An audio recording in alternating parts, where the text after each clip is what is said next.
Dia tak merokok tau. Kalau ada suria, bagi aku suria sebatang. Dia pasang, dia bukan disap. Dia pasang, dia tegakkan macam ni. Cakap buat apa ni kan? Dia duduk, dia buat macam ni. Rupanya dia sedang membaca arah angin. Ya. Tapi selepas dia baca, dia mengikut arah angin. Dia bangun, dia kata, ini arah kita balik. Dia yakin tau. Kemudian dia bangun, dia buka parang, dia belah. Dekat situ waktu tu ada pokok yang menjalar kan.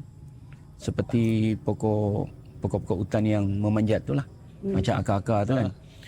Jadi dia belah, okey ni kata pokok, dia tebuk, dia belah sampai bawah. Okey. Kemudian dia baca, tak tahu, saya pun tak sempat tanya apa bacaan dia. Dia buka, dia cakap, kalau kau ikut engkau tersepit. Dia cakap ayat tu dia. Kalau engkau ikut engkau tersepit, dia kata. Oh gitu.